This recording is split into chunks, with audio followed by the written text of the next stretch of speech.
Selamat malam, Shalom, sahabat GKJ Mojosongo yang dikasihi Tuhan. Kita berjumpa lagi dalam pemahaman Alkitab yang ketiga, masa Prapaskah tahun 2022.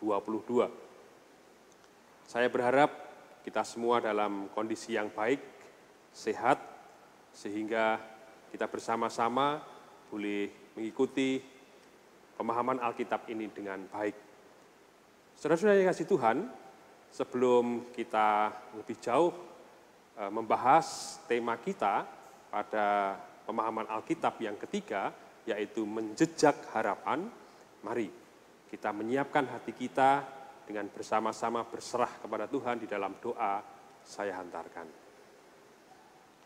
Kami bersyukur kepadamu Tuhan, karena kasih sayang-Mu yang besar kepada kami semua, sehingga pada saat ini kami diizinkan Tuhan untuk mempersiapkan hati dan pikiran kami memasuki pemahaman Alkitab yang ketiga pada masa Prapaskah tahun 2022 ini.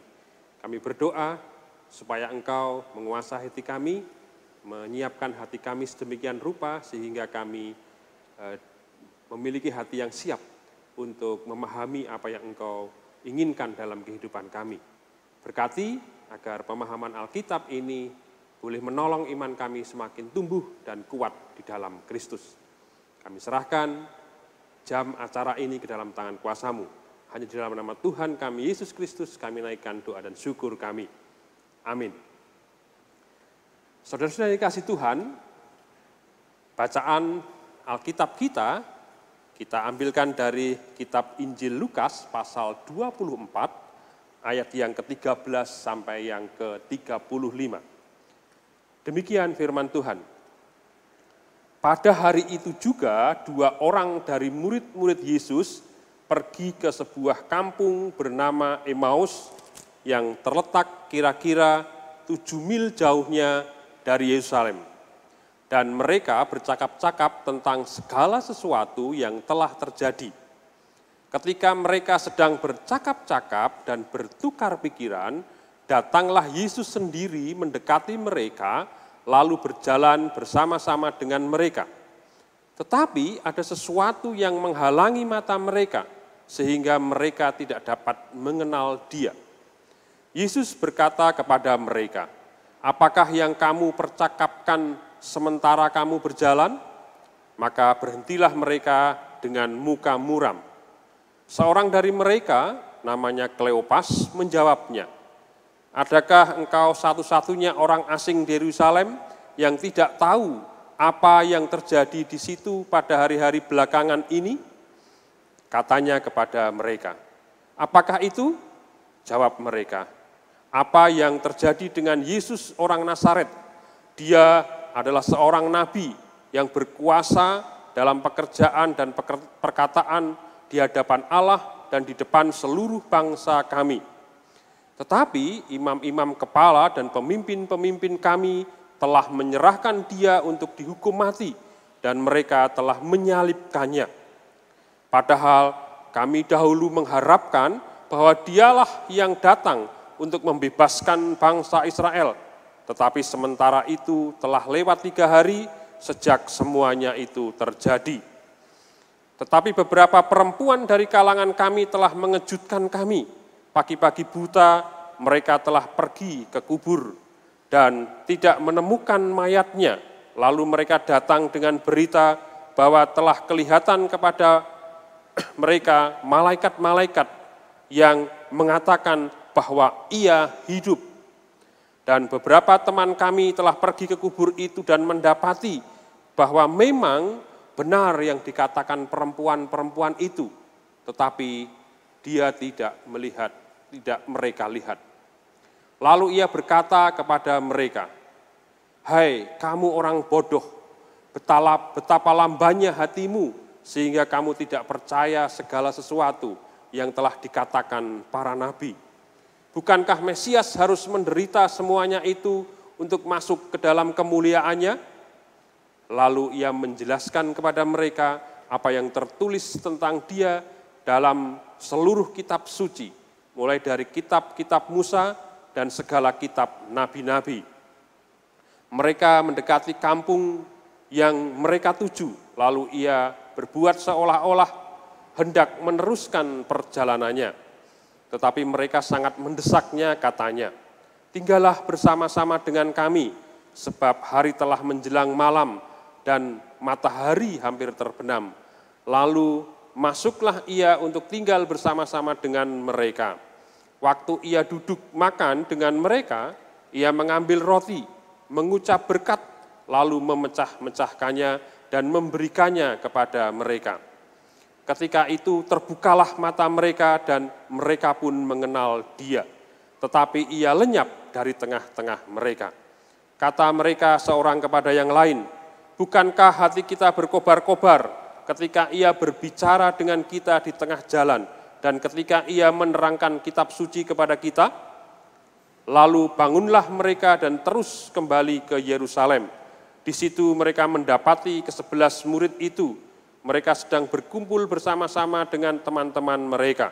Kata mereka itu, "Sesungguhnya Tuhan telah bangkit dan telah menampakkan diri kepada Simon."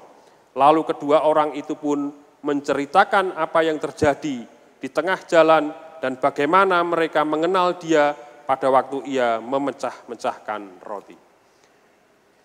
Demikianlah firman Tuhan, berbahagialah kita semua yang mendengar firman Tuhan, merenungkannya dan melakukan dalam kehidupan kita sehari-hari. Hosiana. Saudara-saudara yang kasih Tuhan, ada satu ayat penting yang menjadi kunci pemahaman Alkitab kita pada malam hari ini, yaitu ayat yang ke-16. Tetapi ada sesuatu yang menghalangi mata mereka, sehingga mereka tidak dapat mengenal dia. Saudara-saudara, pada saat itu Yesus datang setelah Yesus bangkit kepada murid-muridnya. Dan dalam sebuah perjalanan ke Emmaus, perjalanan yang jaraknya sekitar 11 km dari Yerusalem. Perjalanan yang menjadi sebuah pengungkapan kesedihan, karena murid-murid dan pengikut Tuhan Yesus pada saat itu masih merasakan kesedihan yang luar biasa. Yang pertama karena guru mereka, Tuhan mereka, yaitu Tuhan Yesus Kristus, mati disalibkan. Kematian yang sangat luar biasa, kematian yang sangat keji, yang membuat dan melukai hati mereka sebegitu dalamnya. Ditambah lagi, kabar ketika mereka melihat kubur Yesus telah kosong, sehingga kesedihannya menjadi bertambah. Gurunya yang sudah mati disalibkan itu sekarang tidak terlihat di dalam kuburnya, sehingga kesedihannya menjadi semakin mendalam. Maka di ayat yang 16 dikatakan, mata mereka seperti tertutup sesuatu. Nah, saudara-saudara yang dikasih Tuhan, dalam dunia psikologi dikenal apa yang disebut sebagai istilah prolonged grief disorder atau gangguan karena kesedihan yang amat dalam. Nah, saya menduga murid-murid dan pengikut Tuhan Yesus yang tidak mengenal kehadiran Tuhan Yesus ini sedang mengalami apa yang disebut sebagai prolonged grief disorder atau gangguan karena kesedihan yang amat dalam. Nah, gangguan kesedihan yang amat dalam itu tidak hanya disebabkan karena kematian yang mendadak dengan cara yang keji dari orang-orang yang dikasihi. Tetapi kesedihan yang mendalam itu bisa juga disebabkan karena hal-hal yang lain. Seperti misalnya, saya pernah mendapati seseorang remaja yang tercerabut dari akar komunitasnya. Ketika itu remaja ini pindah dari sebuah kota di luar pulau ke Pulau Jawa bersama dengan ayah, ibu, dan keluarganya. Padahal pada saat itu remaja ini sedang mengalami masa-masa sukacita dia diterima di komunitasnya, sedang senang-senangnya belajar bersama, bergaul, dan memiliki teman-teman yang baik. Tetapi ketika remaja ini pindah ke kota yang lain, maka remaja ini mengalami ketercerabutan dari akar komunitasnya. Akhirnya ketika di sebuah kota yang baru, remaja ini merasakan keterpisahan dengan komunitasnya. Nah, mulai mengalami kesedihan, dan kesedihan itu terus berlanjut. Nah, nampaknya gejala-gejalanya seperti apa yang diungkapkan oleh para psikolog, sedang mengalami apa yang disebut sebagai prolonged grief disorder, gangguan kejiwaan karena kesedihan yang begitu mendalam. Bisa juga kesedihan yang mendalam dirasakan oleh saudara-saudara kita yang menjadi korban bencana alam. Nah, saudara-saudara kita ini seringkali mengalami kesedihan yang bertubi-tubi. Misalnya, kehilangan anggota keluarga yang dikasihinya, seorang anak misalnya, dalam sebuah bencana alam, gunung meletus, banjir bandang, atau gempa bumi, kita seringkali mendengar kisah-kisah pilu bahwa anak-anak yang mungkin selamat dari bencana alam itu tetapi mengalami kehilangan yang luar biasa.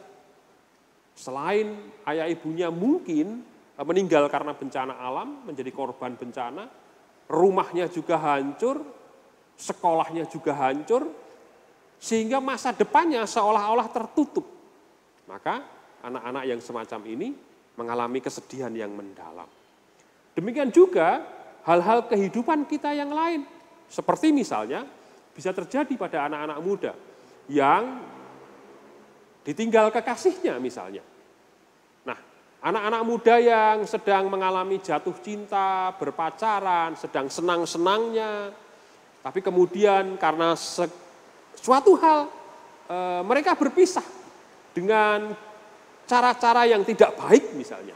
Maka hal ini bisa menimbulkan atau menyebabkan, berpotensi untuk menyebabkan prolonged grief disorder, gangguan kejiwaan karena kesedihan yang mendalam. Bisa juga dialami oleh para orang tua yang karena perubahan perekonomian yang begitu mendadak biasanya, karena krisis ekonomi yang terjadi, banyak saudara kita yang mengalami pemutusan hubungan kerja, kehilangan pekerjaan yang tiba-tiba, kebangkrutan karena krisis ekonomi, usahanya yang sudah dibangun dengan baik, tiba-tiba runtuh, hancur. Nah, orang-orang seperti ini berpotensi untuk mengalami apa yang disebut sebagai prolonged grief disorder, gangguan kejiwaan karena kesedihan yang begitu mendalam. Nah, saudara yang dikasihi Tuhan, kembali kepada peristiwa di Emmaus ini, ketika pengikut Tuhan Yesus dan murid-muridnya itu bertemu dengan Tuhan Yesus dan mereka tidak mengenal kehadiran gurunya ini, menunjukkan bahwa mereka sedang mengalami kesedihan yang luar biasa. Dan kesedihan itu menutup mata hati dan mata batinnya untuk mengetahui secara, oh inilah Tuhan Yesus yang sebenarnya. Mereka sampai tidak tahu bahwa yang hadir adalah Tuhan Yesus. Sampai kemudian di ayat ke-25, saya terkejut sebenarnya dengan ungkapan Tuhan Yesus yang disampaikan di ayat yang ke-25. Mari kita lihat apa yang diungkapkan oleh Tuhan Yesus. Lalu ia berkata kepada mereka, "Hai kamu orang bodoh, betapa lambannya hatimu, sehingga kamu tidak percaya segala sesuatu yang telah dikatakan para nabi." Nah, kalau perkataan ini disampaikan oleh para pemuka agama atau para guru kepada murid-muridnya di zaman sekarang ini, pasti sudah viral dan akan menjadi masalah besar. Karena seorang guru mengata-ngatai muridnya, "Hai kamu orang yang bodoh, betapa lambannya hatimu," dan seterusnya. Itu menjadi perkataan yang pedas, yang nampaknya sekarang tabu untuk dilakukannya. Tetapi pada saat itu, mengapa Tuhan Yesus istilahnya sampai hati untuk mengatakan hal itu kepada para muridnya? Ya, hal itu sebagai sebuah metode atau strategi untuk menghentak mental, untuk menghentak hati dan jiwa para muridnya, yang dalam istilah Tuhan Yesus dikatakan sangat lamban untuk menerima dan percaya akan hal yang dikatakan oleh kitab suci. Nah, saudara yang dikasih Tuhan, tentu orang-orang yang mengalami prolonged grief disorder atau kesedihan yang begitu mendalam, gangguan karena kesedihan yang begitu mendalam, tentu tidak akan bisa dengan baik kalau didekati dengan hal-hal yang mungkin seperti dikatakan oleh Tuhan Yesus pada ayat yang ke-25. Tetapi kita harus mengambil sebuah bentuk strategi pendekatan yang lain, yang mungkin lebih soft, lebih lembut, untuk merangkul mereka, untuk membawa mereka kembali kepada kepercayaan yang mereka dulu pernah punya. Nah, sebenarnya seperti yang saya sampaikan di depan, ada hal yang biasa kalau orang-orang mengalami kesedihan karena berbagai-bagai cobaan kehidupan yang mereka alami. Tetapi sesungguhnya yang menjadi luar biasa adalah orang-orang yang bisa dengan cepat kembali memiliki harapan kehidupan setelah kesedihan yang mendalam itu. Karena kesedihan yang bertumpuk-tumpuk itu tidak akan menyelesaikan masalah. Nah, masalah akan selesai kalau kemudian orang-orang ini diberitahukan akan harapan-harapan yang lebih baik. Anak-anak yang menjadi korban bencana alam karena ditinggalkan oleh orang tuanya, rumahnya sudah hancur dan sebagainya, pasti kalau hanya sekedar diberitahu bahwa oh kamu masih memiliki harapan kehidupan yang lebih baik ke depan. Kalau hanya sekedar narasi-narasi yang kita sampaikan, maka itu tidak akan bermakna. Tetapi kalau kemudian kasih sayang kita dan pendekatan kita kepada orang-orang yang mengalami prolonged grief disorder ini secara lebih nyata, kasih kita lebih nyata, itu akan membuka harapan kepada mereka bahwa harapan di depan, kehidupan yang lebih baik, meninggalkan kesedihan itu terus terbuka. Faktanya apa? Seperti yang disampaikan di pembacaan Alkitab kita tadi, sampai akhirnya kita tahu murid-murid Tuhan Yesus itu tersentak dan kemudian mengenal siapa yang hadir, yang sudah berbicara banyak dengan simbol-simbol memecah roti dan sebagainya. Mereka akan kemudian diingatkan kembali, oh ada tokoh yang luar biasa yang sebelum ditangkap, kemudian dianiaya, disalibkan dan mati, itu pernah bersama-sama dengan mereka mengadakan perjamuan malam, memecah-mecah roti, membagikannya, dan memakannya bersama-sama. Oh iya, ini ada orang yang pernah bersama-sama dengan saya. Nah, saudara dikasih Tuhan, kita mengetahui bahwa orang-orang yang atau murid-murid Tuhan Yesus itu memiliki harapan yang luar biasa. Ekspektasinya luar biasa terhadap Tuhan Yesus. Bahwa guru mereka diharapkan itu menjadi seorang pembebas dari perbudakan Romawi bagi bangsa Israel. Mereka menginginkan Yesus adalah panglima bagi bangsa Israel. Tetapi kemudian harapan itu sia-sia kan? Mengapa? Karena Yesus mati. Maka itulah yang menyebabkan kesedihannya begitu makin dalam. Ekspektasinya hilang. Nah, untuk membangkitkan ekspektasinya itulah Tuhan Yesus dengan gayanya yang luar biasa menghentak tidak hanya para murid tetapi kita semua di ayat yang ke-26 tadi mengatakan luar biasa. Ya, di ayat yang ke-25 maksud saya adalah, hai kamu orang bodoh, betapa lambannya hatimu sehingga kamu tidak percaya segala sesuatu. Nah, hentakan itulah yang membangkitkan kesadaran bahwa oh iya, aku memiliki harapan yang terbuka di depan sana. Nah, murid-murid menjadi mengerti, harapannya bangkit. Kenapa? Karena Yesus bangkit. Yesus yang dulunya mati, dikuburkan, bahkan disebut-sebut hilang dari kuburnya, itu ternyata sudah bangkit bersama-sama dengan mereka. Itu menjadi bukti yang nyata. Saudara-saudara yang dikasihi Tuhan, murid-murid dan pengikut Tuhan Yesus ini sangat beruntung. Karena orang yang dikasihinya bisa bangkit kembali. Tetapi, saudara-saudara yang dikasihi Tuhan, orang-orang yang mengalami, zaman sekarang orang-orang yang mengalami prolonged grief disorder atau gangguan kejiwaan karena kesedihan yang mendalam, itu sesungguhnya memiliki beban dan kesedihan yang lebih mendalam daripada para murid. Karena para murid kan jelas, mereka akhirnya mengetahui dan mendapatkan harapan bahwa Yesus bangkit. Nah, orang-orang yang kita kasihi seringkali mereka akan meyakini bahwa orang tuanya yang sudah mati itu tidak akan bisa hidup lagi. Jadi anak-anaknya mungkin yang menjadi korban bencana tidak bisa hidup lagi. Sehingga kesedihannya itu semakin lebih dalam lagi.